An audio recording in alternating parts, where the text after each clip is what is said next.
Ce document de l'ONU est également bien la preuve, en vérité, que le grand remplacement non seulement n'est pas un mythe, mais que sa mise en pratique a d'une certaine façon commencé en 1975, lorsque Simone Veil, à l'époque ministre de la Santé, a accouché, si l'on peut dire, de la loi légalisant l'avortement. Depuis lors, 225 000 femmes se font avorter chaque année en France, à la suite de quoi le patronat cosmopolite réclame avec l'ONU plus d'immigrés pour compenser la dénatalité qu'il a lui-même organisée, occuper les postes professionnels et payer nos pensions. Car c'est bien connu, naturellement, vous en êtes tous bien conscients, ce sont ces Africains arrivés sur des bateaux poubelles qui vont payer vos pensions. Vous en avez naturellement conscience, n'est-ce pas? Mais jusqu'où ira cette mascarade, ces mensonges, ces médias mensonges? Jadis, le camp national puisait ses références dans le passé glorieux de sa propre patrie. Aujourd'hui, la plupart des figures de la mouvance nationale n'envisagent plus de faire de la politique sans publiquement faire allégeance à Israël. Or, on ne sert pas 2 maîtres à la fois. Il est grand temps que la France, de même que chacune des nations du continent européen, reprenne son sort en main et cesse de faire repentance. Cela implique de connaître et d'aimer notre histoire, notre terroir, notre foi. Ces 3 éléments ne sont pas dissociables si on veut approcher la véritable France. Cette véritable France, c'est celle dont les chemins sont parsemés de calvaires, dont près de 5000 communes portent le nom d'un saint, et dont quantité de héros guerriers, de Charles Martel à Sainte-Geneviève, de Saint-Louis à Sainte-Jeanne d'Arc, ont agi à la fois pour Dieu et pour la France.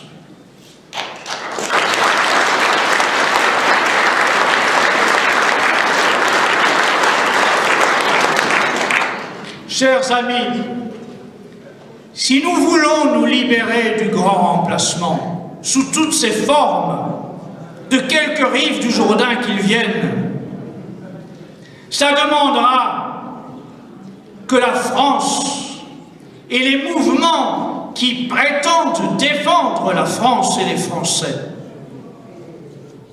cessent de faire allégeance à d'autres nations, cessent d'être les partis de l'étranger. Parce qu'aujourd'hui, ceux qui prétendent défendre la France et les Français, hélas, trop souvent, nous mentent, vous mentent, et sont les partis de l'étranger.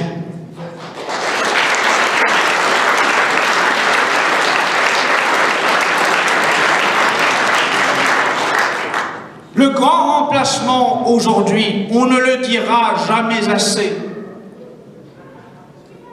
Il vient d'Afrique, il vient du Proche-Orient, il vient de plus en plus quasiment de tous les continents. Mais ce n'est pas comme autrefois une armada ottomane.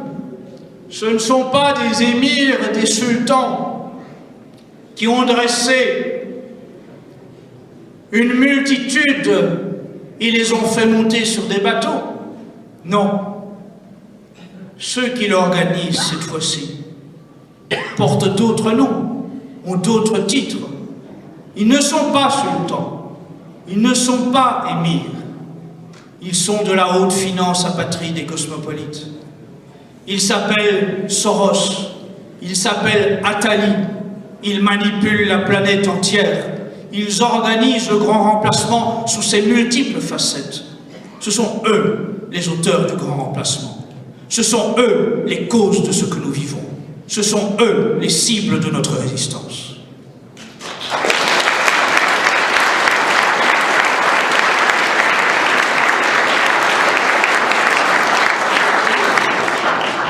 si nous voulons reprendre notre sort en main, si nous voulons que la France redevienne française et que l'Europe redevienne européenne, alors il faut aussi que la France redevienne chrétienne et que l'Europe redevienne chrétienne.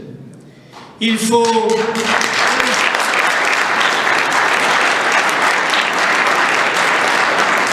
que nous retournions à ce qui a fait la grandeur de la France et ce qui a fait la grandeur de l'Europe.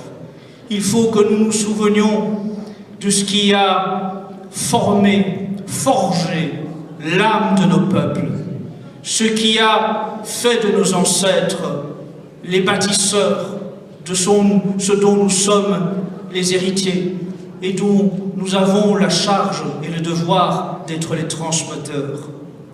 Si nous cessons d'être ces Français chrétiens, d'être ces Français catholiques, si nous cessons d'avoir à la fois la volonté d'être patriotes et la volonté d'être des catholiques assumés, si nous nous soumettons à la laïcité, si nous nous soumettons aux valeurs républicaines, nous serons des héritiers indignes.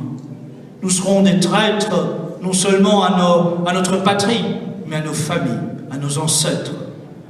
Nous aurons à porter ce poids lorsque viendra l'heure dernière, le jugement dernier, d'avoir à expliquer à quel point nous avons été à ce point indignes, à ce point médiocre, à quel point nous avons participé par notre abandon à la destruction de la France et à la destruction de l'avenir de ceux qui sont les générations qui nous suivent.